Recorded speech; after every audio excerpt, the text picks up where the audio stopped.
बिस्मिल्लाहिर्रहमानिर्रहीम। Dear students, last time हमने gradient of distance time graph को डिटेल के साथ डिस्कस किया और उससे पहले हमने ग्राफ को डिटेल के साथ डिस्कस किया। याद रखें कि between any two physical quantities it is necessary for you that you may plot a graph। आपके पास अगर दो फिजिकल क्वांटिटीज हैं तो आपको उनके दरमियान ग्राफ ड्रा करना ये आता हो, ये बहुत जरूरी है। डियर स्टूडेंट्स, कहीं पर ग्राफ के लिए जो हमारे पास रीडिंग्स होती हैं, कहीं पे वो सिंपल होती हैं, कहीं पे कॉम्प्लिकेटेड होती हैं। बहरहाल ये कोई इशू नहीं है, ये थोड़ा प्रैक्टिस के साथ है। इंशाल्लाह प्रैक्टिस करेंगे तो आप ग्राफ ड्रा कर सकेंगे।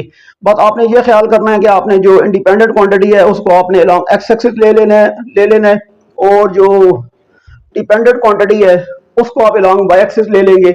और इसके लिए आप एक सूटेबल स्केल चूज करेंगे along X axis along Y axis. उस स्केल के मुताबिक जो है अकॉर्डिंग टू दैट स्केल आपने बिग बॉक्सेस को यूज कर लेना है, आपने स्मॉल बॉक्सेस को यूज कर लेना है और आपने एक अच्छे तरीके के साथ ग्राफ को प्लॉट करना है। तो आज ये हमारा टॉपिक है gradient of speed time graph. इसको डिफाइन करने से पहले मैं पहले ग्राफ को डिस्कस करूंगा और फिर मैं अपने टॉपिक पर आऊंगा। you know that time is independent quantity which is taking along x-axis. Speed is velocity is dependent quantity, it is taking along y-axis. तो देखें कि टाइम को मैंने along x-axis ले लिया और स्पीड को मैंने वेलोसिटी को मैंने along y-axis ले लिया। तो डियर स्टूडेंट, रीडिंग गिवन थी, इस रीडिंग को यूज करते हुए मैंने जब ग्राफ प्लॉट किया तो मेरे पास जो ग्राफ आया वो स्ट्रेट लाइन आया। अब इस स्ट्रेट लाइन पर आपको दो पॉइंट नजर आ रहे हैं। जिस तरह मैंने डिस्टेंस टाइम ग्राफ को यहाँ से स्टार्ट किया था, मैं स्पीड टाइम ग्राफ को भी यहाँ से स्टार्ट करूंगा और एंड पे जाकर फिर इसको मैं डिफाइन कर दूंगा। तो ये जो दो पॉइंट्स हैं इनको हम क्या देते हैं, ये आपका जो फर्स्ट पॉइंट है ये पॉइंट ए है और ये जो पॉइंट है ये पॉइंट बी है। Dear students, from point A we draw a perpendicular through dotted line. आप यहां परपेंडिकुलर ड्रा कर लें, इधर भी आप परपेंडिकुलर ड्रा कर लें और अलॉन्ग वाई एक्सिस भी आप परपेंडिकुलर ड्रा कर लें। स्केल से करेंगे तो ज्यादा बेस्ट होगा। ये स्टूडेंट, ये आपने परपेंडिकुलर ड्रा कर लिया। अब you know that this is time, so it is t1, it is t2 and it is vi and this point is vf। Dear student, देखें कि जब हमारे पास टाइम t1 था, ऑब्जेक्ट या बॉडी पॉइंट ए पर थी और उस वक्त उसकी इनिशियल वेलोसिटी हमने with respect to reference point V I note की। फिर जब टाइम इंक्रीज हुआ, जब हमारे पास टाइम t2 हुआ तो ऑब्जेक्ट या बॉडी वो अलोंग पॉइंट बी पर था और उसकी जो वेलोसिटी थी वो फाइनल वेलोसिटी vf हमने नोट कर ली।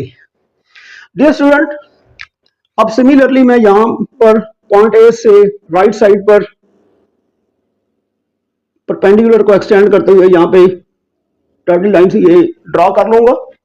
तो यहाँ पे आप देख रहे हैं कि ये जो परपेंडिकुलर था अलॉन्ग एक्स एक्सिस हमें लिया था, ये इसको यहाँ पे टच कर रहा है पॉइंट सी पर।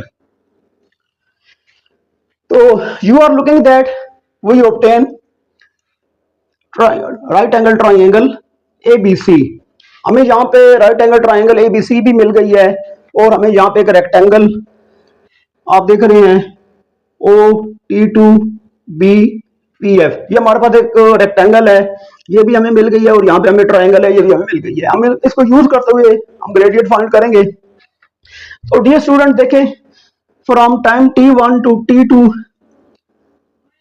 पॉइंट ए टू सी जितना टाइम लगा, यहाँ पे हम वो इनका डिफरेंस निकालेंगे। पॉइंट ए से पॉइंट सी तक जितना टाइम भी यूटिलाइज हुआ, कंज्यूम हुआ, वो हम इस टाइम का डिफरेंस निकालेंगे तो हमारे पास वो टाइम आ जाएगा। सिमिलरली पॉइंट सी से पॉइंट बी जो वेलोसिटी में चेंज हुई है डियर स्टूडेंट वी आई से वी एफ, तो वो हम यहां पर नोट कर लेंगे।